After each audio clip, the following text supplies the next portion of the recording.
Welcome everyone to our 3 p.m. 4th day of August 2020 Weber County Board of Commissioners. Appreciate you attending this meeting with us, either in person or it is Zoomed. I'm Commissioner Gage Froer. I'll be chairing the meeting. To my right, Commissioner Jim Harvey. To my left, Commissioner Scott Jenkins. And the order of business today will be Pledge of Allegiance by Mariko Rollins. Mariko's here.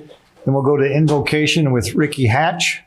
And our thought of the day will be Commissioner Jenkins. Mariko, thank you for being here.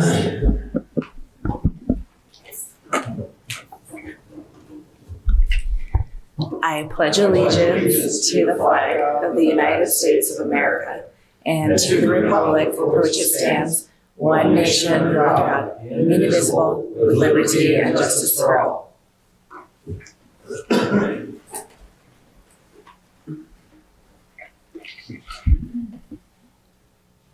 Our kind Heavenly Father, we come before Thee today grateful for the freedoms we enjoy and for our great country and our fantastic state and county. We are thankful for the citizens who invest so much into making this a better place. And we are thankful to those who are serving in the county, elected officials and employees, and for the sacrifices that they make to help serve the citizens and protect their rights. We ask that today as we meet, that Thy Spirit will attend to us. Please help inspire us in all that we do.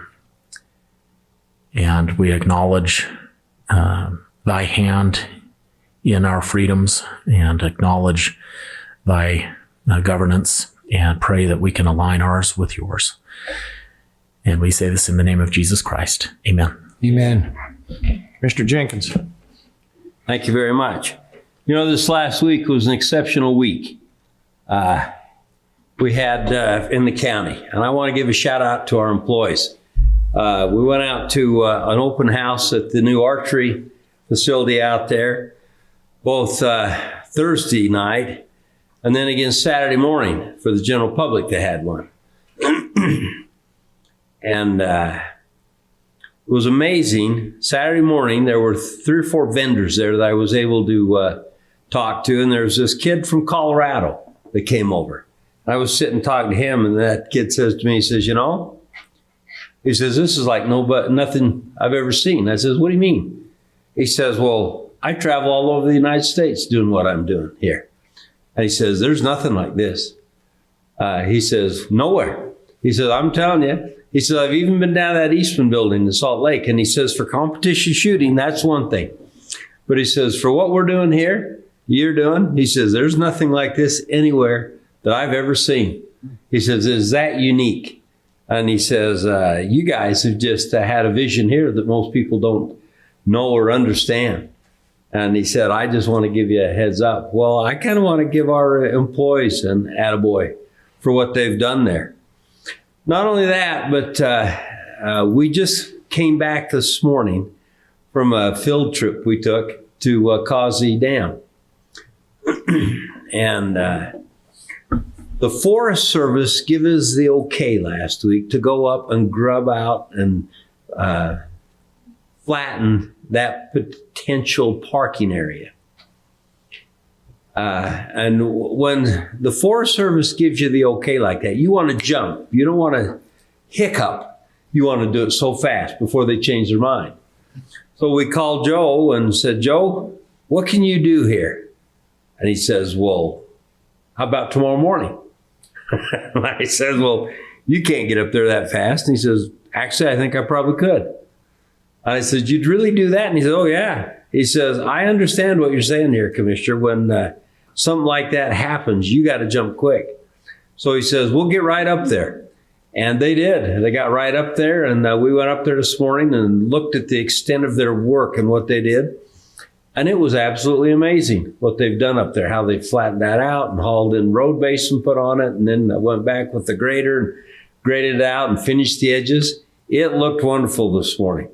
And so I just wanted to give a shout out to Weber County employees. I tell you, they make things happen. They're ingenious. They have not only a lot of self-determination, but they have a lot of creativity. And that is very evident by what Todd did out at the archery center. You know, when we started in there, we had envisioned a shooting center indoors, which is what we created. But when you look at the outdoors and all the things that he did there and the creativity he used and how we repurposed that walkway so they could shoot in the air and all the different things, it's actually amazing what he has done there and the creativity that he used and his people. I don't want to forget his people, employees. So I just wanted to give a shout out today to the Weber County employees. I'm amazed what some of them have done and the things that have happened. And I'm pretty proud to be part of this organization. This has been a lot of fun. Thank you for that. You bet. You're exactly right. These employees every day go beyond the call of duty to make us all look good and to make the citizens of this county proud. So appreciate that very much. Let's go to public comments. Anybody from the public? I don't see anybody from, too many people from the public here today. Did we have any Zoom? You monitoring that, Stace? No Zoom comments? Okay. No Zoom comments. Great, thank you. Okay, so with that, let's get on with our agenda items. And let's go to the consent items. We're going to start with request for approval of the warrants 2945 through 2954 and 451-217 through 451-348 in the amount of $573,554.98. Request for approval of purchase orders in the amount of $155,551.96. 3, request from the Roads Department to surplus a yellow John Deere S44L4 WD loader.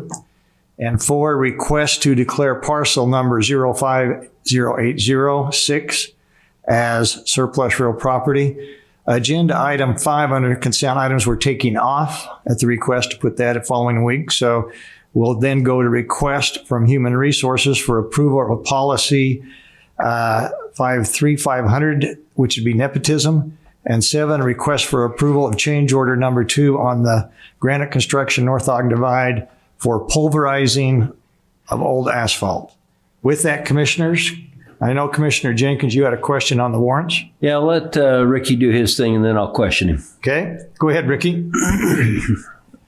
Okay, we issued 14 purchase orders this week for $156,000. Just under half that amount, or $70,000, is for the library that will go towards purchasing e-media books as well as some building maintenance. 27%, or $43,000, is for our parks, and that will purchase some yurts. 16%, or $24,000, is for the transfer station, and that will go towards emergency staffing as well as some rubber edging. And then 9%, or $14,000, is for our Golden Spike Event Center, and that is garbage services as well as cleaning supplies. We issued 143 checks this week for $574,000. No major items that took up most of that. It's the largest line item was 17%, or $96,000, which was for Weber Housing Authority, and that's housing assistance payments.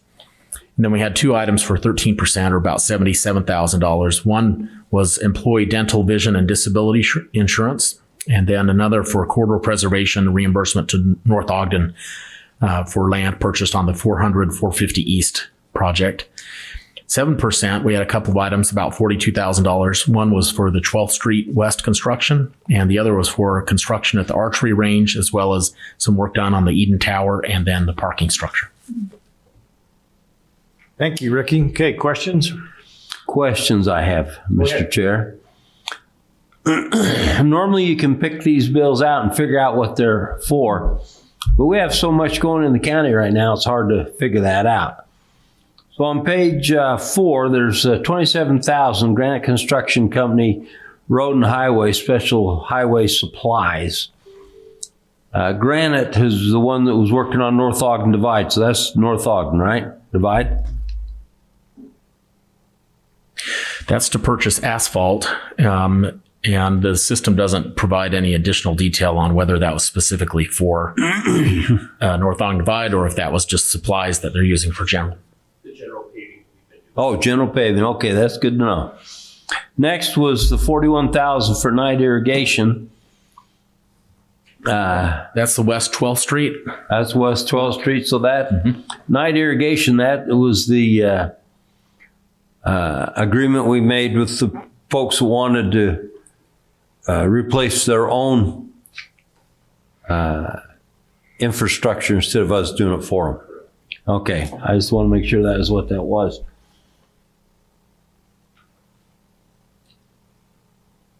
Let's see, there's a couple others here.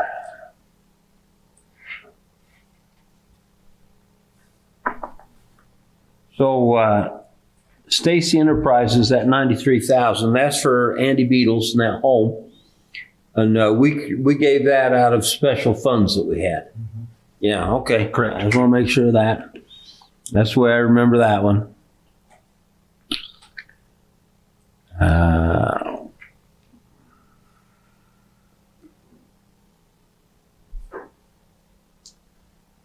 That was it. That's it? That was my questions. All right. Additional questions or comments regarding consent items, commissioners?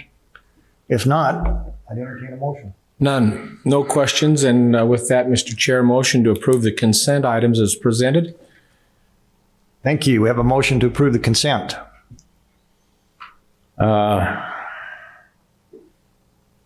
We need to strike, do we need to strike item 5 for the updates that? We do. So yeah, as I read the agenda, item 5 comes off. So may I, Mr. Go Chair? ahead. Yeah. Restate, motion to approve consent items 1 through and inclusive 4 and also 6 and 7. Got it.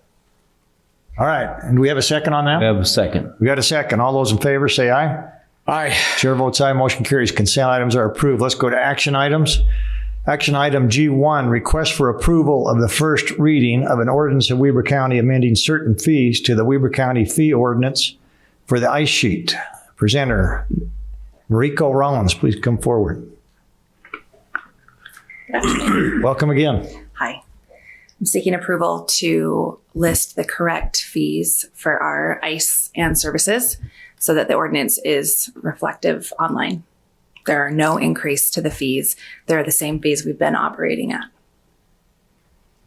So this is just to make sure that the fees that are advertised online are consistent with Correct. what we're charging.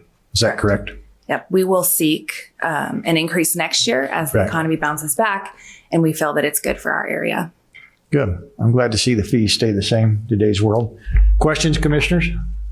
You know, this is really, if I can, Go ahead. this is really we kind of brush over this, but you know, our fees at the county with regards to utilities, employment costs, insurance, other things are continuing to grow, and for us to maintain fees where they are is really a commitment to the public.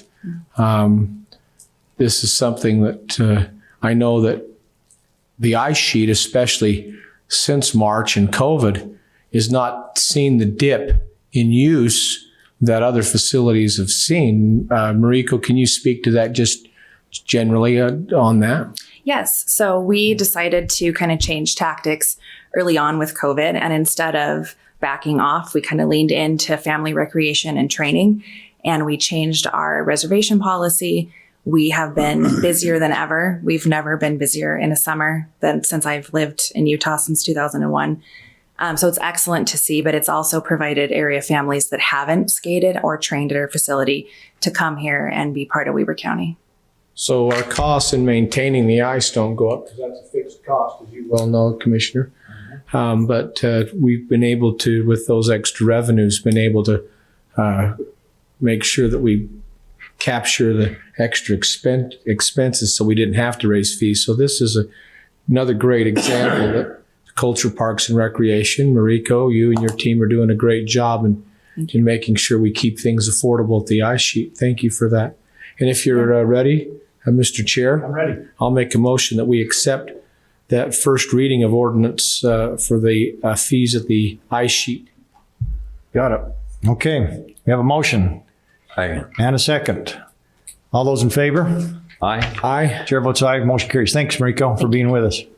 Let's go to G2, request for approval of contract by and between Weber County and the Utah Live Bands to have Drive perform at the 2020 Weber County Unfair. And Mr. Marty Smith will make that presentation. Marty? Thank you, Mr. Chair. Good afternoon, Commissioners. Good afternoon. Just seeking approval with a contract between Weber County and Utah Live Bands for the band Drive, who is the opening act for our Tracy Bird Truck Bed concert at the Unfair this Saturday, August 8th. Great. So this is the pre-band. This is, yeah, Got it. $4,000. Okay. Questions, commissioners? Great value, and we appreciate you doing that. So what's the ticket pricing structure? How does that work?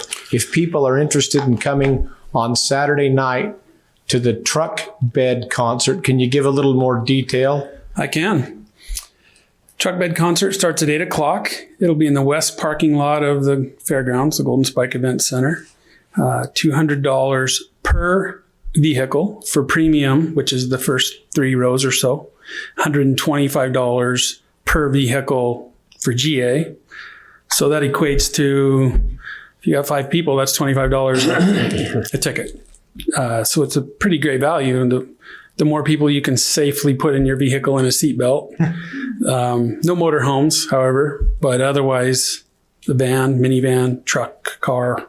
Pickup trucks. Pickup trucks. As long as there's seat belts. Well, and then you can bring a lawn chair, spread out around your car, be safe, social distancing to the space next to you.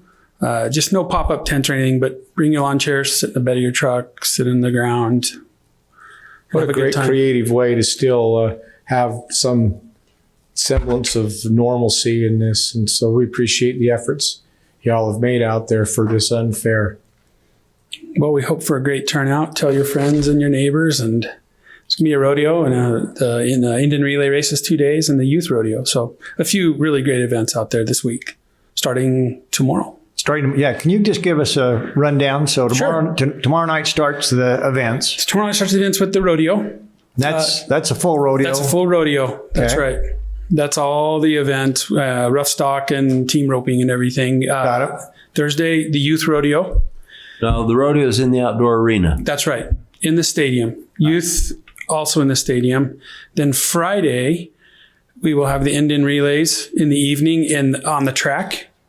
Saturday is the junior livestock auction in the morning.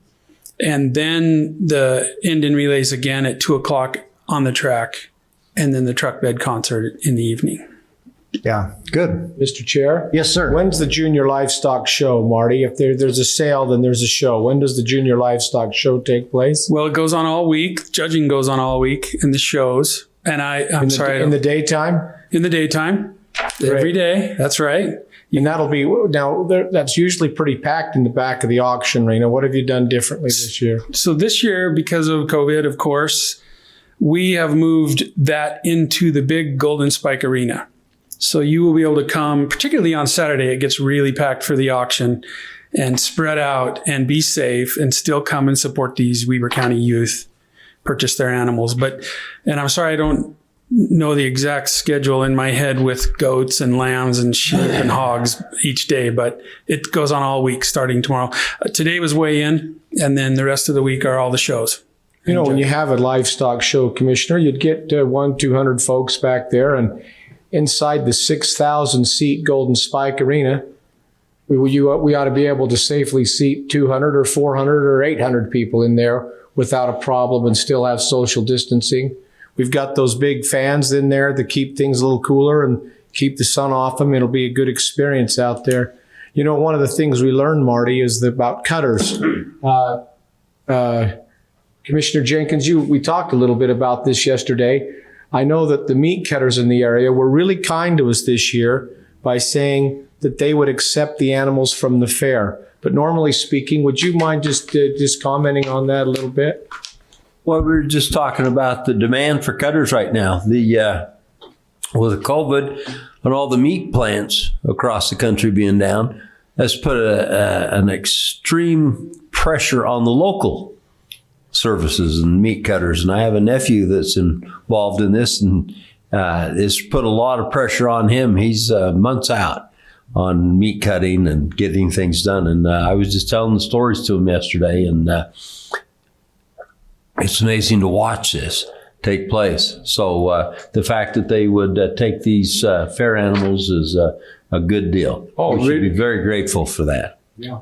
Thank you. It really is. And so those who have always thought, I wouldn't mind buying a side of beef or how do I do that? They can show up to the fair, they can buy the animal, and basically it's all taken care of. The next time they see it would be cut and wrapped, and they just have to place it in their freezer. It's not hard. They don't have to do anything. So if people are wanting meat, whether it's a steer or a hog or a lamb or a goat, they can come at 10 o'clock on Saturday morning and purchase an animal and know that they can get it cut before April of next year, which is going to be the case with about any other time. So you're safe at the Junior Livestock Show and Sale on Saturday morning at 10.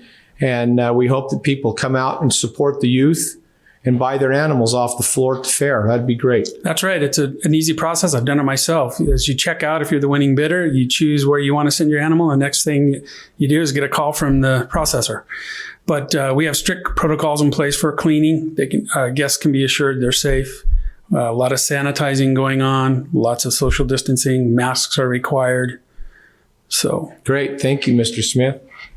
Thank you. Mr. Chair, it should also be mentioned that the quality of these animals is generally considered to be a step above the average, because these are not animals that have been out in ranges or in pastures, or we don't know where they've been. These animals have generally been behind somebody's house with a little boy or a little girl going out there daily, feeding them, watering them, curry combing them, make sure they're proper and primped and looking like $100 million, because they want to get every cent out of them. So these animals have really been taken care of, and they've been fed properly to the max to put minimum fat and maximum muscle on so that they look really good for the judges. So this is high quality meat. Wonderful. Yeah, you're absolutely right. I've purchased animals there over the last several years, and with that exception, everyone has been extraordinary. I mean, just you couldn't ask for better. So, and I wasn't real happy about hearing about the cutters being off till April, but I told a couple of my bison that last night, and they had a smile on their face. So just got them an extension.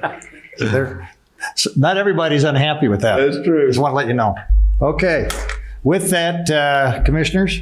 Mr. Chair, I'll make the motion that we approve the contract by and between Weber County and Utah Live Bands to have Drive as the opening act for the Unfair. Thank you. And I will second that. And we got a second. All those in favor? Aye. Chair votes aye, motion carries. Thanks, Marty. We're looking forward to this. Unusual year for a fair, but actually I'm very excited about these events. And it's going to be great to see everybody that can attend be out there in a safe environment, commissioners. All right, let's move to Memorandum of Understanding between Weber County and the State of Utah Department of Technology Services to allow for installation and use of an Albert sensor to provide additional cybersecurity monitoring to the county. Mr. Ricky Hatch. Thank you, Commissioners. I'll spare you the long story on this, but in 2017, I began getting involved with on cybersecurity, specifically election cybersecurity on a federal level. And one of the very first things that the group that I helped establish and am a member of, one of the first things we did was encourage states to install what was called an Albert sensor.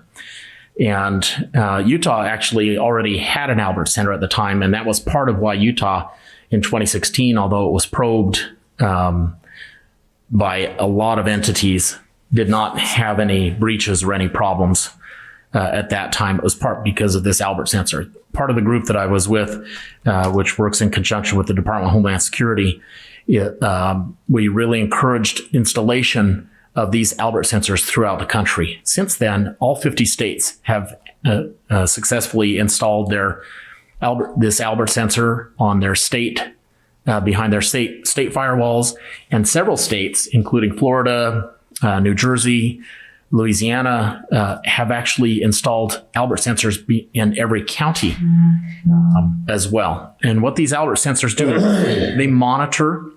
They're placed on the organization's network, and they collect network data and packet information. And they send that for analysis. That it goes back to the information, the multi-state information ISAC. Information something and analysis center. Now I can't even remember what the letters mean, but what they do is they have a center that's 24/7, and they monitor petabytes of data daily from all over the world, and it helps them identify and track malicious data and malware that is being sent into various government agencies throughout in all 50 states and in the territories. And it's a fantastic center, extremely high tech and very important. The government relies on these on this center and these sensors to provide forewarning, or in some cases after the fact, but generally it can identify a pattern, and within minutes the analysts are on it and they're talking with the entities that are impacted. It's a great service. The state of Utah has recently reached an agreement and obtained the funding to provide Albert sensors to every county in Utah, which is it's great news for us. One of the things that we have to do is we have to sign an agreement between the county and the State Department of Technology Services regarding the installation of it, and make sure that everybody is aware of what's required as far as the services are provided, what the county needs to do, what the state needs to do, and then what the ISAC needs to do. Information Sharing and Analysis Center. There we go. Now it just came back to me. Anyway, so that's what this MOU is. It's a very standard, consistent MOU that goes. It's the same for every county in the state that would make use of this sensor. All of this information is confidential and can only be released with our approval. If there were an incident or information that needed to be or wanted to be displayed or discussed, the ISAC would come to us and ask for our permission before they could share that information. So it's all confidential. And with that, I'm open to any questions. Questions for Ricky? Commissioners, I had through the interchange of emails, and when this was introduced to us, I reached out to Matt Mortensen, who I think does a phenomenal job protecting the 7,000 to 8,000 hits a day on our network. A minimum of that on our network every day. And boy, he does a great job, but his thoughts on that, and he was very complimentary towards it. So I have a lot of confidence that this particular action would be good for us in Weber County. Motion to approve G3. Thank you. We have a motion. Second. And we have a second. All those in favor say aye. Aye. Aye. Chair votes aye. Motion carries. Thank you, Ricky. So let me just mention that, I think this Albert sensor, I actually oversaw DTS, one of my jobs at the state when I was there. I've got utmost faith in those people, what they do. I mean, the number of hits that they were taking when I left a couple of years ago was just amazing. So it's a good group of people down there, and if they recommend it, especially with state involvement, I think we're headed in the right direction. So great job, Ricky. Thank you very much. Mr. Chair? Yes. Before we get into the public hearing, I would like to ask Ricky a question. Go ahead. So Ricky, we are having lots of questions hit these days. If you watch any public television on regards to the vote and our mail-in voting, and in our case, we've been doing it for years. This is nothing new to us.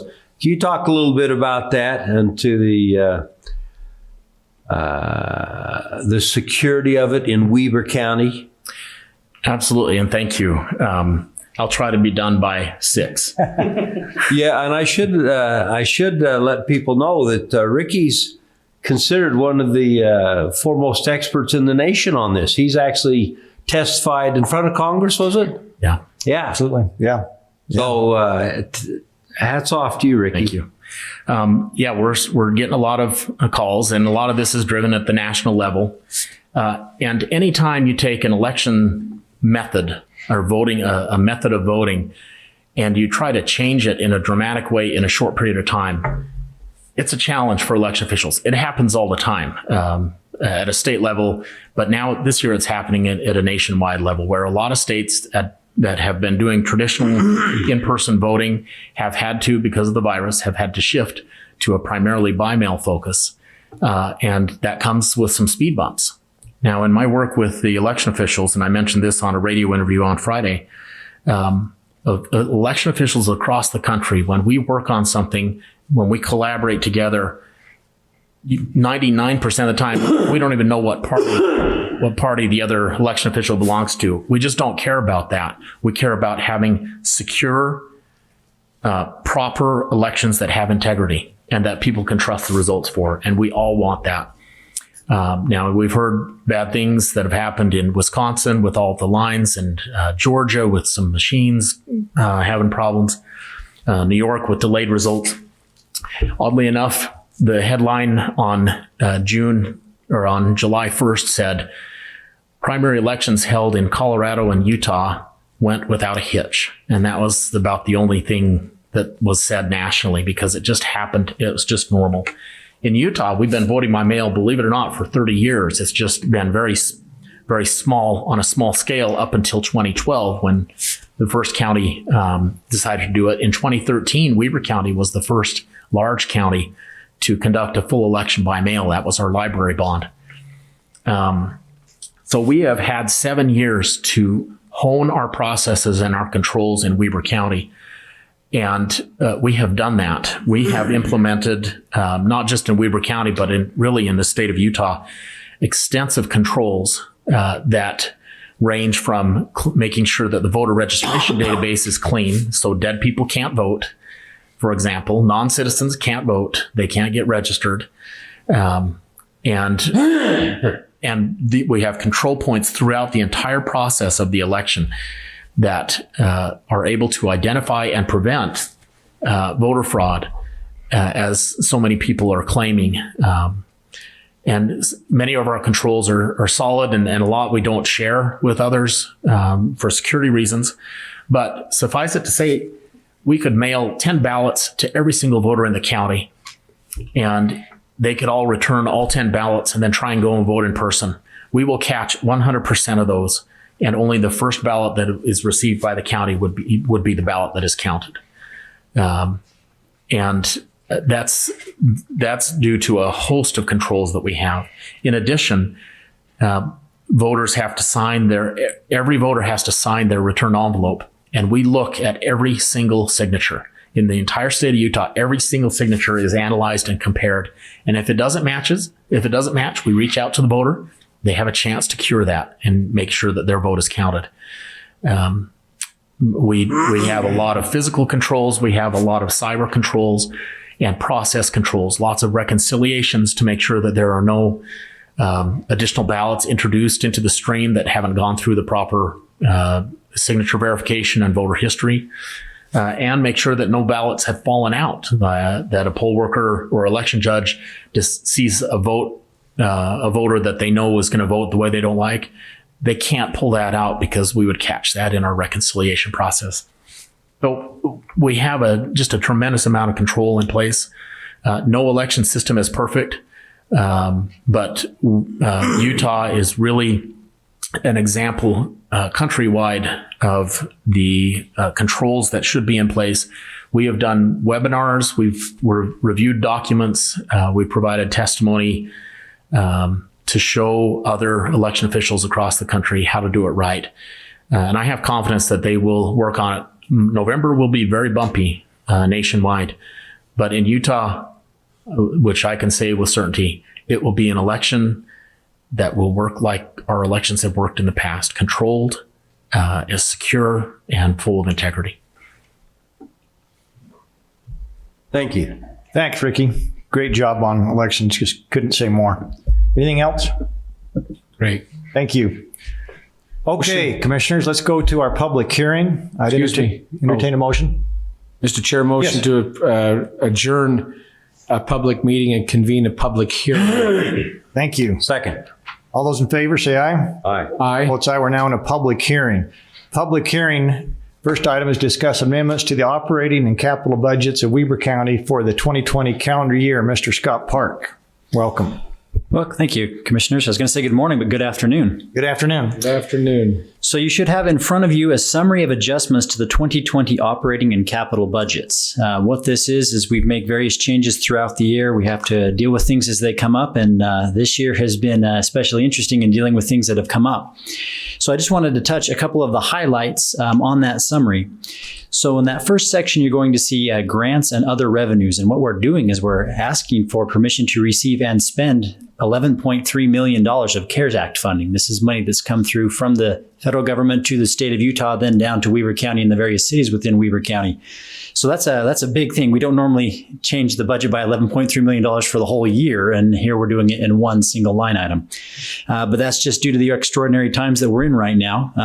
As you scan down that list, you'll see that we've actually received several different grants. We received a CARES Act grant for the library. We've received some grants from Weber Housing Authority. We received a grant for the ice sheet to do some preparations for a potential Olympic bid.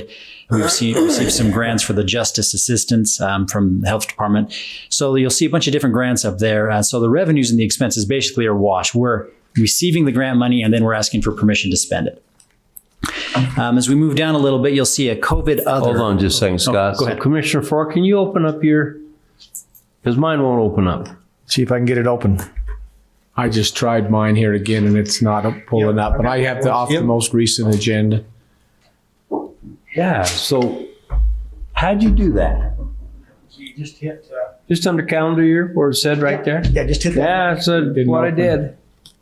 Yeah, hit open. Bingo. You got a bad system. Hold on. You want to get a hard copy there, We got one right here. Stace?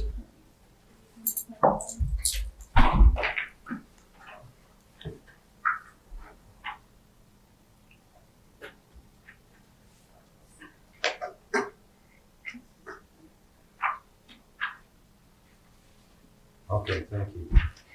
All right, Stacy just provided me a hard copy. You have it in front of you now? So, Commissioner Harvey, do you want one? That'd be great because mine's still not pulling up. You only had one copy?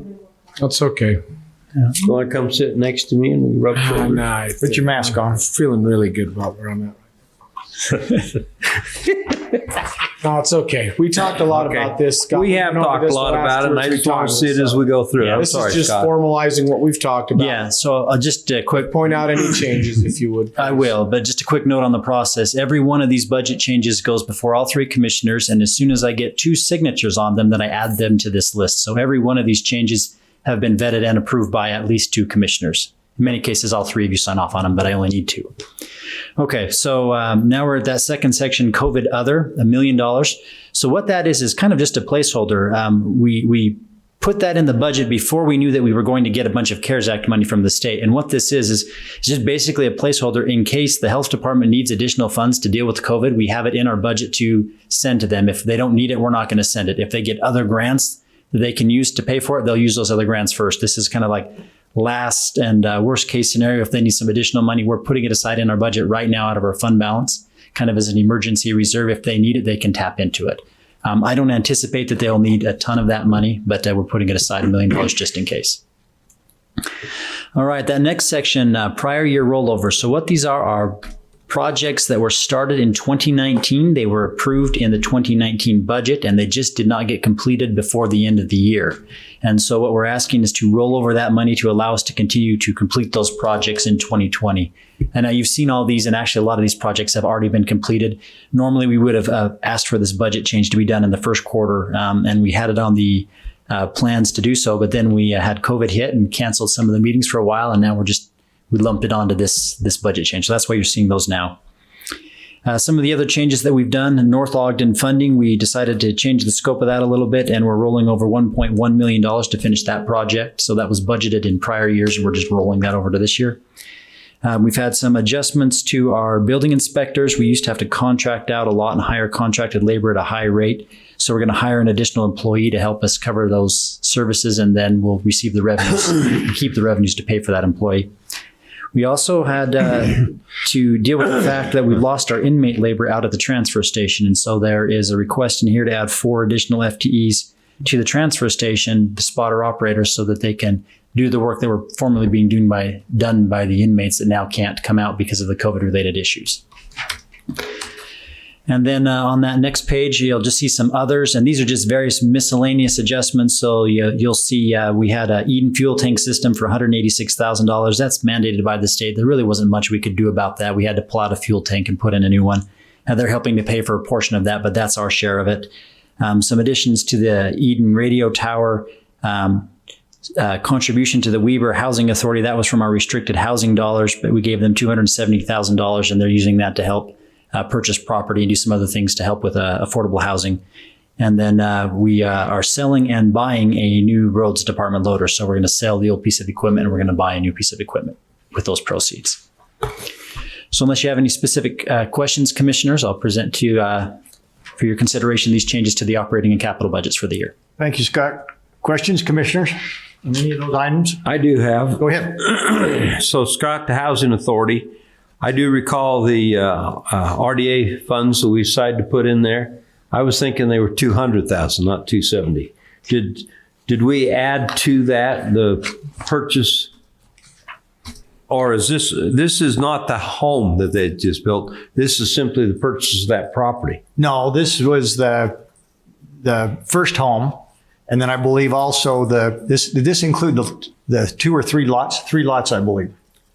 So we gave them, I believe, $15,000 per lot. And then, so this is actually a sum of a couple of different changes that we gave to them. Okay. It wasn't just one 270, so this it was the 3 lots that we gave them. It was $15,000 each, correct? And then it was 200. The difference would have been for that first home that's now complete. Okay, The 25. I do recall it that way.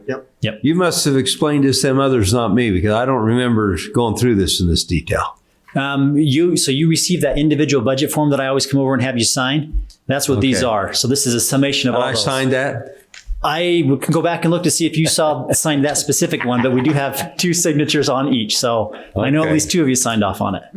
Well, I'm not going to vote yes for it then, because I don't think I signed to it. No, I'm kidding. That's okay.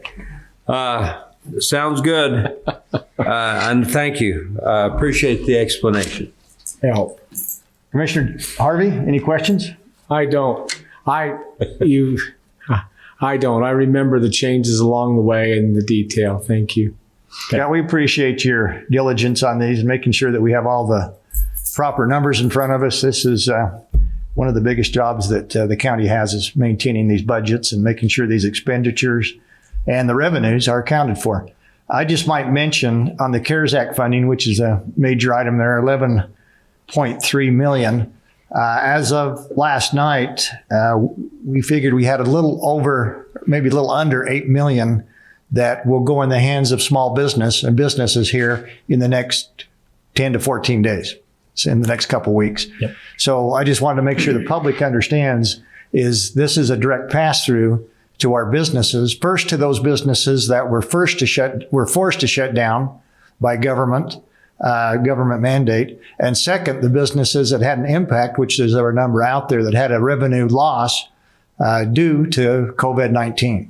So it was our intent, and the commissioners, as we got together and discussed this, made the decision that Weber County, even though we do have some losses that will need to be made up at some point in time, we're going to be last to take those funds. We want our businesses to have the opportunity to put these funds back in to their operations to make these businesses profitable. So again, I want to give thanks to my fellow commissioners for their foresight and making sure that we take care of these businesses first, because really they're the lifeblood of our county, and let us do what we want to do by the way of property tax and sales tax. So additional questions, commissioners? I would like to make a comment. Go ahead. And that is, this becomes very complicated when you look at the total dollars. I mean, this sounds pretty good that we are where we are today, but we're just barely getting through the first round. We know there's going to be a second round and a third round, and the total dollars is going to be, over $45 million, close to $50 million by the time we're done. And to allocate those kind of funds correctly with full accountability is not an easy process. And I know there these gals and guys. There have been a couple guys in there that are doing this, or in the light room right next to my office there. And I walk by all the time and watch them in there. And the two that are really leading it is Brooke and Linnell. And it's interesting to watch those two, how they do this, and the effort and the time they're putting into it, and their pride. I was talking to Linnell the other day, and Brooke, it was actually Brooke I was talking to, and she says, this has been a lot of fun, but it's been very challenging. And so they're up for a challenge, and it's kind of cool to watch them do all this. I'm just way impressed. Once more, one more thing that we can give the Weber County employees an attaboy over. It's amazing to watch it. And this come out of nowhere. It was not like it was planned. No, absolutely it wasn't. And as I mentioned before, we've had counties to the south of us, not to mention anybody like Utah County, but it was to the south, that actually went out and hired a third-party company at the tune of over $150,000 is what I've been told, which I suspect is a good number, to do the same thing we did internally in our design build in a little under 2 weeks. So this was done amazingly for $150,000. I think we actually, if we look at the numbers, have done a better job than that third party. Now, again, we're not, as Commissioner Jenkins said, we're not done yet. We now have a design build for this next tranche of money, which is going to be a little different group. We're going to try to bring some additional sources that would be available, i.e. hospitals, et cetera, and nonprofits to the table at this point in time. So this is really a revision of that plan and that design that we had 2 weeks ago that we now have to redesign. So, and I know that our team's up to the task. I'm looking forward to it. Thank you very much. Anything additional for Scott? No, you did a good job. Thanks, Scott. And I also want to appreciate Ricky and our treasurer, John Bond. And, Oh, yeah. and, you know, Scott, you've been involved in there quite heavily and just done a great job. I mean, it's been a team effort. You guys have worked very late into many evenings to make sure that deadlines are done. And the fact that we're to a public hearing today, motioning when we just received the funds, 4 weeks ago? And now we're finalizing or formalizing this so that we're making sure that everything is accurate. We're being very responsible with what's come our way.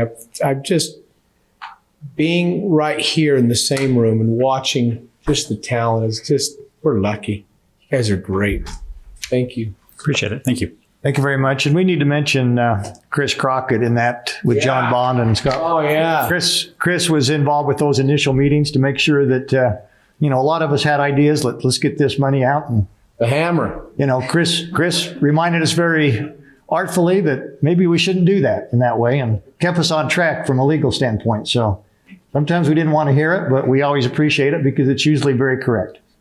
We appreciate you keeping the best interest of the county in mind. Thanks, Chris. All right, with that, commissioners, let's move on to any additional questions on that item before we move on. All right, let's go to the next item on the public hearing, which is to discuss and take action on a proposal to amend the zoning code for CV1 and CV2 zones of the Ogden Valley to reduce the front yard setback, including complete street design, and add sections for building maintenance, contract, and cross easements, access easements. Felix. No, that's not Felix. Charlie, you're up. Not quite as fun to look at as Felix is, but I'm here. Forgive me for a second while I get this open.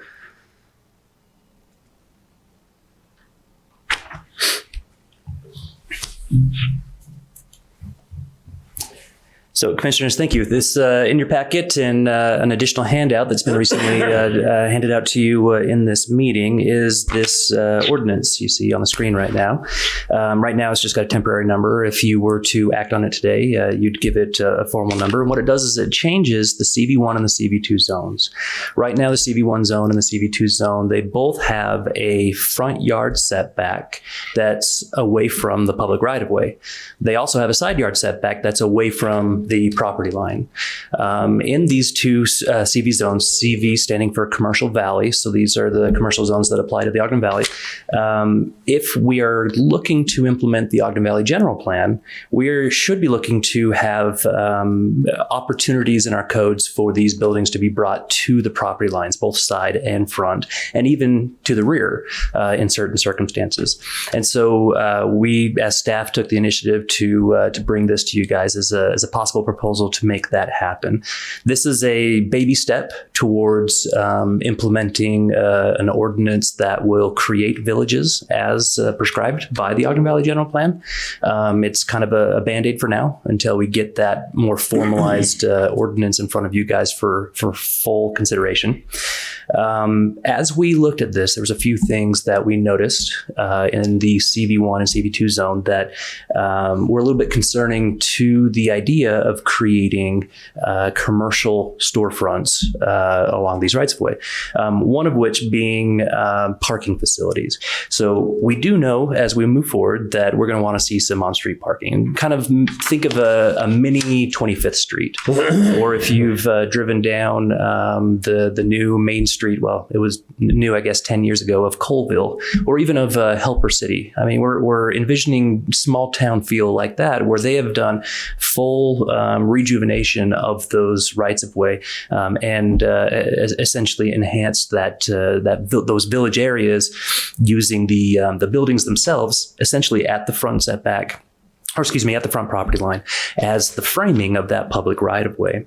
And so the rest of the parking needs to go somewhere. And we're hoping we can see it go internal, inside of those blocks. So you drive down a wide enough alleyway for two-way travel, and you get into behind the buildings where property owners are sharing along property boundaries, parking area for that specific kind of block. And I've got a graphic if you want to see it at some point in this conversation. So that's one of the things we wanted to look at. Looking at something like that, you need to look at perpetual maintenance agreements. Just essentially not the county entering into any kind of agreement with the landowners entering into agreements with each other. So we'd have cross-access easements recorded with the properties that obligate them to each other when it comes to operation and maintenance of these parking facilities, internal block parking facilities. The other thing we looked at is when you bring a building to a side setback line and a rear setback line, you can have impact on your neighboring property owner.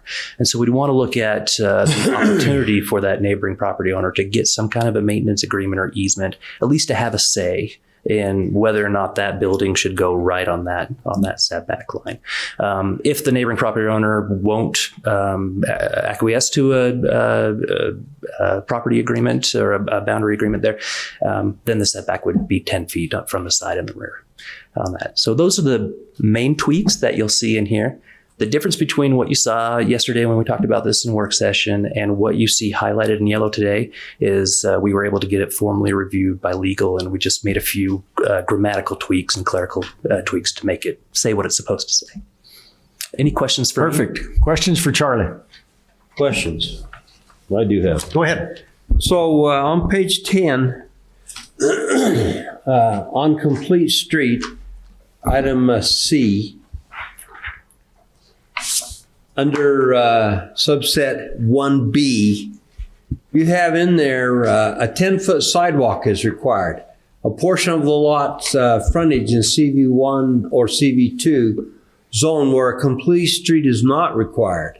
Now, we didn't go over that, so this is something I'm not familiar with. Can you explain that to me? Yeah, a little bit different here. So when you're looking at one, so complete street C1 and then A and B, what that essentially says is for the completed improvements of your development, you need to have a complete street.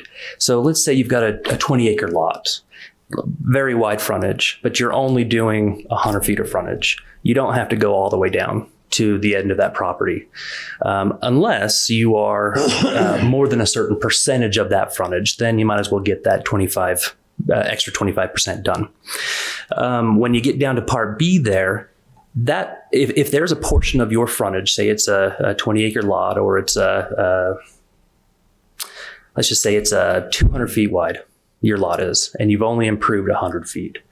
The vacant portion that we're not requiring a full complete street, which would mean asphalt all the way up to where your rolled curb is going to be, and then almost 20 feet in these 100-foot wide rights of way, hardscape where you're going to have trees and whatnot in there. You don't have to do all that. Just a 10-foot, it's essentially a gap stop. So you're not developing that extra 100 feet, but at some point in time, we expect it will happen. And so it gets you from a 20-foot wide pedestrian essentially boulevard on that sidewalk area through 10 feet and then to the next development down. I see that there where it says a complete street is not required. Right.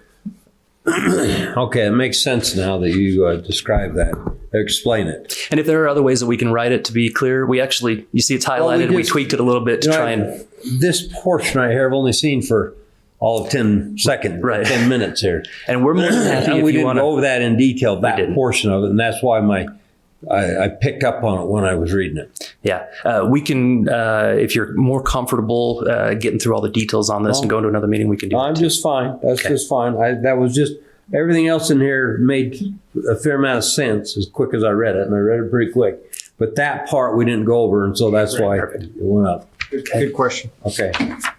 Mr. Harvey, questions? No, most of it made sense when your explanation, and I'm not savvy enough like Commissioner Jenkins. Well, I can say Harvey's a little more smart than I am. He picks things up. I'm kind of slow. Jeez. All right, any additional questions? None. Comments? Charlie, I want to give you and Rick and your staff kudos for this. I think this really is heading us in the right direction for planning. And what this does, it really puts the builder / developer owner of that property, gives them a lot more flexibility rather than design a building around what we think. They have the ability to come to us. And if they want frontage on that street, so it's more like a 25th Street, or as you mentioned, or if they want to push it back, and it allows them to work with their neighbors on either side, on side yards. So we have, in downtown Ogden, we have common wall agreements, we have cross easements, just the nature of the business. And if you're going to have a thriving commercial district, which this is not right now in Ogden Valley, but sooner or later it may be, hopefully it will be, this gives the owner, builder, operator the opportunity to say, this is really what the market demands, not what government is requesting. Right. And they don't have to fit into our model. We give them flexibility with those guidelines. Absolutely. It gives that toolkit for them to use. Yeah. So anyway, I think this is heading in the right direction. Thank you. And Felix right here behind me, he's been instrumental in getting this done too. So definitely a team effort here. Yeah. Felix, great job. Okay, commissioners. Ready? Well, we're not taking motions yet. Sorry. Yeah, so I would like to comment on it. Go ahead. I asked the question, but I feel the same way as Commissioner Four. When you look at Old Town Eden and New Town Eden and what they're trying to do and the things they're trying to create, this will allow them in the Old Town Eden to create a very different feel than in other areas. Okay. And I'm excited about it. I think this is going to create something very special up there, or at least give them the opportunity to if they want to. And I'm very much in favor of it as well. So I'm excited about this. I think these is creative, and I appreciate you guys trying to be a little creative and working up there. So thank you, Charlie, and you bet. Rick, Happy to do so. All the folks. We've got two landowners. We got two landowners we're working with right now who are going right down the path you're talking about. Really? Good. Just volunteering to work right down this channel. It's wonderful. That's great to hear. Okay, does that conclude your presentation, Charlie? That does for that subject. Okay, let's go on. I think you're still up. Application initiated proposal to amend the Weber County Code 104-7 through 108-7 to allow the cultivation and processing of cannabis cultivation in the A2 zones, provided compliance with specific standards. Those standards were basically set by us earlier in the year, as I recall. as we looked at the A3 zone. That's right. Is that correct? That is absolutely right. So we did add one or two more standards to apply to the A2 zone in your proposal that you see here. And when I say we, working with the applicants on that and with the Planning Commission, I don't have the ordinance right here. I apparently downloaded the wrong document to my thumb drive. But just to be brief on essentially what you're looking at here, the request is to turn or to modify the ordinance in the A2 zone to allow for cannabis cultivation. So we're not talking about processing. We're not talking about testing. We're not talking about the big, heavy industrial operations. We're talking about essentially growing. We're talking about agriculture here. The state code essentially puts some really heavy standards on cannabis cultivation, on cannabis establishments in general. And so there isn't a ton that we need to really get into on the regulatory side. I think the state has a really good handle on that. There is one element in the state code there. If you've got a small enough of a crop, you can grow outside. We have actually put that in the ordinance as one of the standards saying you can't. You just got to be inside. It's got to be secured. It's got to be set back from your property line at least 100 feet. It's got to be on a parcel that's at least 20 acres. And so it kind of is limiting in its ability for anyone to take the opportunity. It's serious people, but also to get a license like this from the state of Utah, you're putting tens of thousands of dollars to even get a license from the state of Utah. And so one of the concerns that fleshed out with the Planning Commission was, well, gosh, what if this just pops up everywhere? It's not going to happen. You've got to have very serious people who have the financial backing behind them and the know-how to get into this industry just to meet the state regulations. So, any questions on that? Commissioners, I know we've talked about this prior to. I do have a question, several questions. Okay, so I told you the other day my feelings about making sure that there were proper setbacks on this, and that the smell that was related to this was dealt with. And you've done that, and I appreciate that. You bet. And according to the state of Utah, we have to have an area that we approve this. So in my thinking about this the other night, we now will comply. How do we let people know that we're not going to approve a second one or a third one or a fifth one? Because I don't want to be a county of marijuana producing. I want to have a marijuana unit approved to comply with state code, and that's it. Well, I think the answer to that really is it comes to the question right here in front of you. If you're willing to allow it in more zones than even the A2 zone, that will have to come back to you as a formal request to amend your ordinance. Yeah, but I don't have a problem approving it changing it in an A2 zone to allow it. But if we allow it in the A2 zone like this, it's now an approved use, and we have to have a pretty good reason to not approve it for the neighbors to come in and approve it there too. That's absolutely right. And without that, if we just leave it at this, that doesn't work. That's right. So one of the things we discussed with the Planning Commission to try and minimize that concern is to require a large amount of acreage. So one of the drafts that you guys haven't seen is a minimum requirement of 50 acres. Another draft, we took it up to 75 acres. Those acreages still work with the applicant. They still have enough acreages to make it work for their property. At the end of the day, the planning commissioners, when they moved to forward a positive recommendation, they brought it back down to 20, which it was already listed at 20 in the A3 zone. So they said, let's just stick with 20 like we did in the A3 zone because we're not super concerned. It's only cultivation. That was essentially their discussion and findings. If there's new concern here, we can go back up to 50 acres or 75 acres, and I can make those tweaks in that ordinance. Well, we could, but out in that area out there, there's probably 30 or 40 people that have got 100 acres.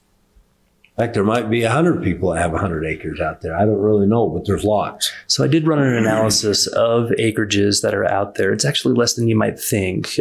There are a few people that have a lot of acreage, that's for sure. I can actually get you those numbers. I don't recall what they are off the top of my head. But there are more than just one. That's for I sure. wish Mr. Crockett hadn't just walked out of here, because this is a question I would like to run by him. Because I realize that according to state code that we're required to have a site in our county, but they didn't say anything about how many sites or anything like that. Now, I would like to restrict this now. Well, the state has basically made provisions for X number of licenses, and I don't know I know they started off with like 12 or so. My understanding is, so before they could come to us for any approval, they'd have to get a license. That's right. And those licenses, to my understanding, they're full right now. And from what I've been told by Department of Ag, there's no intentions of expanding those because, number one, they don't want to infringe upon the profitability of those companies. Now, again, that could be expanded by the legislature at any point in time. But this is not something that somebody could just walk in and decide they want it. They have to have a license first. Right. And those licenses are basically gone. And I do understand that, but we could have, in theory, and I don't want to be ridiculous here, but we could very well, this is an area out here that produces ag very well. We could very well go from 1 to 3 growers just like that. And I wouldn't say 6 or 8, assuming we'd take on half the state's production. But I really wouldn't be too surprised if we had 2 or 3. Possibility, if the licenses became available. If licenses came available, if I was a large landowner out there, and this pays a whole lot more than corn pays. And so, I could absolutely see put myself in a position where you could raise that. Mm-hmm. Now, the people that have applied for this are greenhouse operators. And frankly, for them, this is about as perfect of a circumstance as you could have. So I'm actually excited to do this because it fulfills our responsibility in the state code. All right. Well, I just want to say H4, I'm not ready to vote on today. I would like to explore this a little more. But we are having the public hearing. But H2 and 3, I am ready to vote on today. Okay. Mr. Chairman, the applicant. Oh, Yeah, go ahead. sorry. Go ahead. So is there a possibility, Charlie, you talked about this zoning. Could we have an A2C zone or a A2Q? It doesn't really matter. Mm-hmm. So that, I want to be sensitive to Commissioner Jenkins, what he said, but also sensitive to future commissions, so we don't bind them or obligate them to, if more licenses are issued, we've made a decision. So if we had an A2C, and I'm going to just call that C for cannabis. Okay. Where it described those things that you talked about, and then in our code, then it described in the code that we have X number or only one, or whatever that is in that code, and then whoever applies for that code first and gets it, or can show. I probably don't understand what I'm saying here. That's just another possibility. Can you speak to that just briefly? And then Absolutely. So you recall from last year, we adopted a solar overlay zone. We weren't quite sure exactly how we wanted to allow for these huge solar companies to move in, and we didn't want essentially the market to tip the scales to flee agriculture and fill everything up with solar. Right. And so we just created a zone for a very serious solar company. We could certainly do an overlay zone for cannabis. I have discussed these options with the applicant. We even discussed the opportunity just to rezone their property to the A3 zone. I mean, a lot of the operations happening on the property are A3 type operations anyway. They are 2 parcels away from the A3 zone. So if we were going to grab them with the A3, we'd have to take a couple other parcels too, which if you go from A2 to A3, you're actually pulling out development rights for residential because the A3 zone requires 2 acres per residence where the A2 requires 1. And so we talked about all the different options and the obstacles that could come into play from a policy perspective and from a political perspective. The other side of it is if you put a polygon on a map that says this is our cannabis zone, the applicant had some concerns about being that identifiable. I mean, they're going to have a lot of security as it is. And we talked about going to requiring a conditional use permit, but even those require notice to the neighbors within a certain distance and addresses to go up on noticing. And so put all that together, and there was concern about security. Makes sense. Okay, additional questions or comments for Charlie? Is that Mr. Chairman, we your do presentation? it does. We do have the applicant in the room who probably would like to address you if you're comfortable doing so. Yeah, so we do. Before we get there, Yeah, go ahead. Charlie, I think Commissioner Harvey's come up with a really good idea here. I realize that these folks don't necessarily want to be identifiable, but that's going to happen any way you go at it. I mean, everybody's going to know this, so I don't really worry about that so much. But the idea of having a subset of an A2 zone, or it was an A2C, or frankly, a conditional use permit. I didn't really think about that. That's actually proper too. Have a conditional use permit.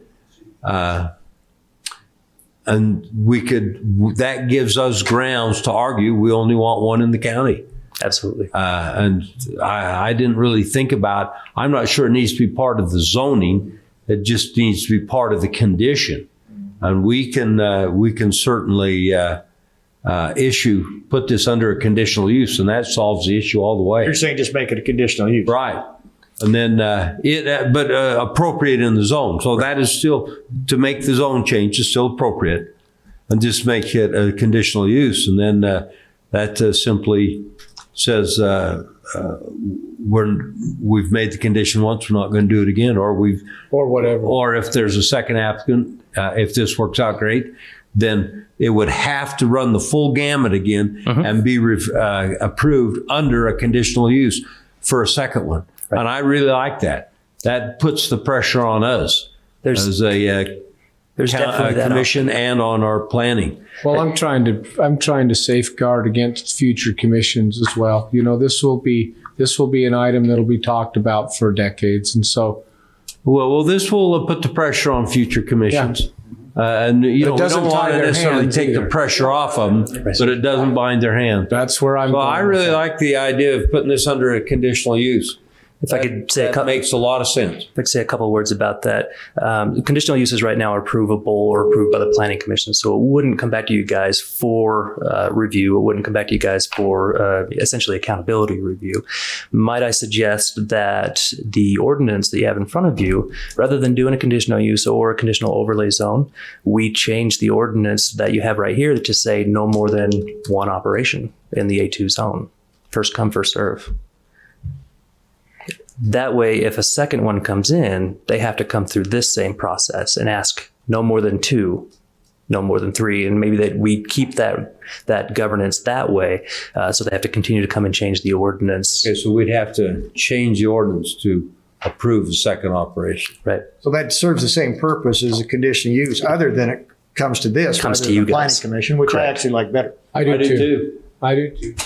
Yeah. You may want to make mention that it's very difficult to deny a conditional use. Yeah, that's a really good point, and something I didn't emphasize. Conditional use permits, the state code says they're essentially approved permits. They're approved use permits. It's very hard to deny. The only way to deny it is if you cannot mitigate the effects. And mitigate doesn't mean eliminate. It means make less severe. Yeah, Commissioner Jenkins, I think if I understand where your concern is, the proper thing to do to limit it would be to change this ordinance to no more than 1. And then they could always come in and ask for a change in the ordinance to 2 or whatever. Right. I wish I had that right here on the monitor. I could show you exactly where it could go. But if you're looking in Title 104 where it adds medical cannabis establishment cultivation only, it's just an extra sentence at the end of that that says limited to 1 permit for the entire A2 zone at this time. So we could modify that today. You could. Okay. Yeah. There you Just go. Tell me how to type it. Okay. I think we know where we're going. Okay. Easy. Legislating from the bench. I like it. Reading between the lines here. We did that all the time in the legislature. That's right. It's called changing law on the move. That's right. That's why we always do things correctly down there, Commissioner Harvey. Okay, Commissioner Harvey, questions? I can see you. Got no more questions. Enjoyed the discussion till the last part. Okay. Okay. All right. Does that conclude your presentation? That does. Thank you. Thank you. Great discussion. Let's now go to public comments. Anyone that would like to talk about any of the 3 proposed action items, please come forward. We would love to hear your comments now, or anybody that's online Zoom. Stacy? Doesn't appear that's a no. Please come forward. Just give us your name and city you're from. We don't need your address. Thank you. My name is Seth Gom. I'm an attorney for Spalding Law out of Pleasant Grove, Utah. As a firm, we have about 10,000 billable hours in this industry, and we're a Utah law firm, which is pretty amazing and rare. I've had the honor and opportunity to work with a lot of cities and counties in helping them draft their ordinances, educate them about this new law. And I'm also a stakeholder in Zion Pharmaceuticals, which is the applicant seeking for cultivation in the A2 zone. It's important to us. We're one of the few Utah companies that were awarded a license. There was only 8 licenses awarded. Each one can only cultivate up to 100,000 square feet. And if you think about that, that's 4 or 5 acres each. So if you were to take everyone and combine them all into Weber County, you'd be looking at 40 acres to get everyone in there. These are very small operations. We love working with Utah farmers because they're established here. They know how the system works. They share our same values. And in this situation, we're talking about an 83-acre site that has 1 million square feet of greenhouse. And so even if we were to maximize that single license, we're only using 1/10 of the greenhouse space that's on that site. So we think that's a great strategy for safety, to be responsible and secure in everything that we're doing there. One thing I would point out is that medical marijuana is virtually identical to industrial hemp. And there's industrial hemp all over the place. It smells the same, looks the same. The only thing that you can do to tell the difference is to actually have a lab test and check its presence of THC. That use is already going on throughout the county. It's going on in this parcel. And so the neighbors wouldn't know any different from everything else that's happening there, because that cousin that has those same odors and everything else is already there. And of course, the ordinance covers odor already. We're required to scrub that, make sure that that is not a nuisance at all. The state statute is very stringent on security on their inspections. They have to inspect again and again. This is by far the most secure and cleanest agricultural product you'll see in the state based on that regulation. This facility in particular employs 185 people in this county. This will increase more opportunity that way. As I get to see all of the data that comes from the Utah Department of Health, Weber County is in the top 3 counties of patients that have cards. And this is a great alternative to opiate problems and other things that doctors have to turn to and people end up relying upon to get their medicinal relief. And this doesn't have that life-threatening risk that those other alternatives have. So I think that you'd be really serving your county well and your constituents in allowing that opportunity to be within your county. Again, I have a lot of knowledge about the statute and about this industry. I'm happy to answer any questions you have. Thank you. Questions for the applicant? You're the applicant, I'm assuming. That's right. Okay. Questions? Commissioners? Anything? Great. Okay. Appreciate that. So let me just, before you go, I'm assuming you're the first, so you probably wouldn't have any concerns if we were to limit this as a first come, first serve, or the next one would have to make an application Yes. and petition the body. Certainly, with respect to our interests, we don't have any complaint against that. I understand the need to balance policy in the county. Right. The Planning Commission did an outstanding job. We had 2 hearings with them where we refined that and really checked into those concerns that they had, and that was one of them. And so I respect your decision that way, however that may go. Great. Thank you. And you're in operation now, or you hope to be in operation? We are in operation now. We actually have a facility in Salt Lake County that's temporary. Okay. And then we have another facility in southern Utah County for cultivation. We have a processing center in Salt Lake County, and then this would be another cultivation center. Under the latest changes of the law, each applicant can have up to 2 facilities, but no more than that 100,000 square feet. This one would be a what plant again? I'm sorry? A growers. A grower, not the cultivational, right. process. Yeah. And so the smell isn't with this one. Yeah. Right. Yeah, this is cultivation only. The only thing that's done here is straight harvesting, and anything that's done with the plant is done in a different facility in Salt Lake Kind Yeah. So you really shouldn't have an odor, smell issue. You won't know any different than today. Yeah, got it. That's Great. kind of my understanding as well. Okay, thank you very much for being with us. Yep, my pleasure. Thank you. Anybody else that would like to come forward and talk make any public comments regarding H2, H3, or H4? All right, seeing none, I would take a motion to adjourn our public hearing and reconvene as a public meeting. So moved. We have a motion? All those in favor say aye. Aye. Aye. Votes aye. We're now back to a public meeting. And let's take action now on the public hearing that we just concluded. So let's start with, would be Resolution 22, dealing with the approval of a resolution amending the operating and capital budgets of Weber County for the 2020 calendar year that was presented by Mr. Scott Park. Mr. Chair, after hearing the presentation by Mr. Park, I'll make a motion that we approve that resolution on the operating and capital budget for the 2020 calendar year for Weber County.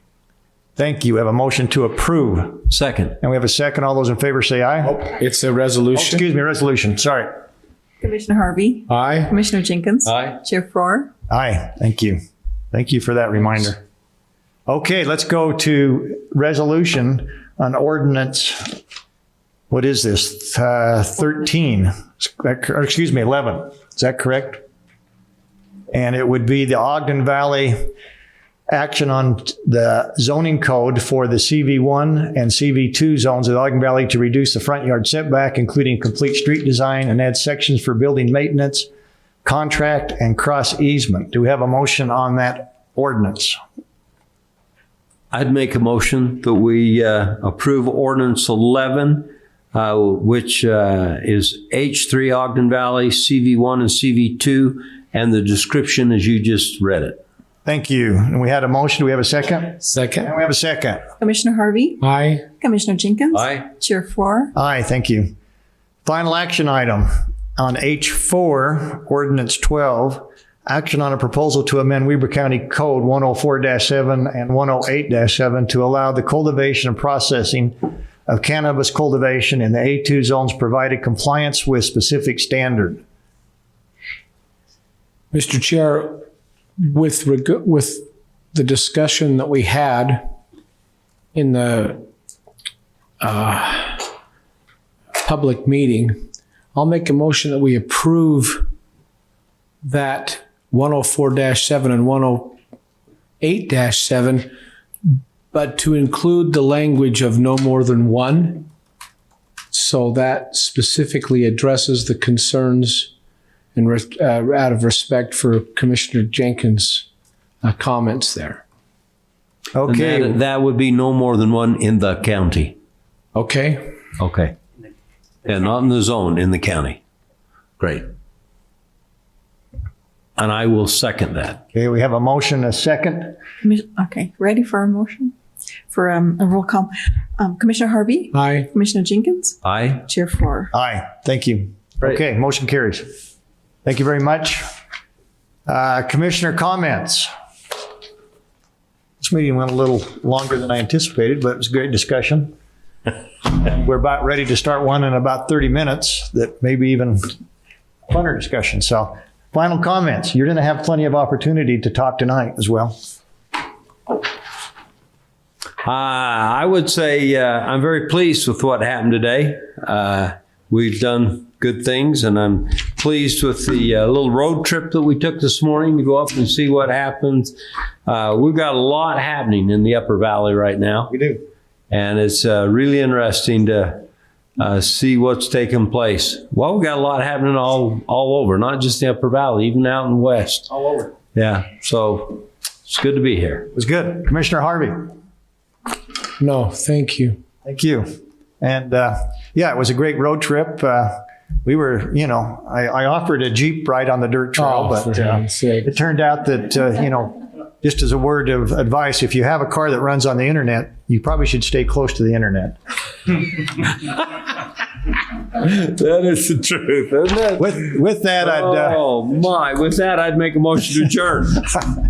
Do we have a second? Second. All right. All those in favor say aye. Non-debatable. Motion carries. Thank you.